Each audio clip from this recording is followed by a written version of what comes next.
இதான் நம்ம காய். ஆனால் பருமுட்டாக இருக்குது. பூக்கள்லாம் நல்லா இருக்குது. பாருங்கள், காய் நல்லா பருமுட்டு தான்.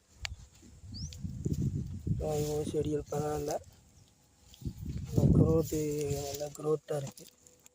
காய்கள்லாம் நல்லா வெள்ளையாக இருக்குது. சுத்தகத்தை இல்லை, துப்புரவாக இருக்குது. கொஞ்சம் பூ எடுத்துருக்கு. இதான் பறி. காய் இப்போ தான் வந்திருக்கு. ஆனால் பரவாயில்ல, இது வரைக்கும் பண்ணதில்லை. இப்போ இந்த காயில் பச்சையிலே காடுறதில்ல, பச்சையிலே சாப்பிட்லாம். நல்லா இருக்குது. நல்லாச்சு. கோல்டு எல்லாம் அடிச்சு தான் அப்படி இருக்குது.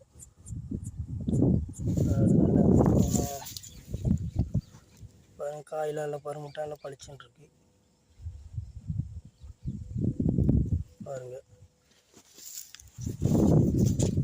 காயெல்லாம் பரவாயில்ல, சுத்தமாக இருக்குண்ணா. காயெல்லாம் பாருங்காயா பார்த்தீங்கன்னா, பாருங்காய் தான். காயெல்லாம் பொடி வெட்டலாம் இல்லை, நல்லா பாருங்காயா நல்லா திண்ணமாக இருக்குது இதெல்லாம்.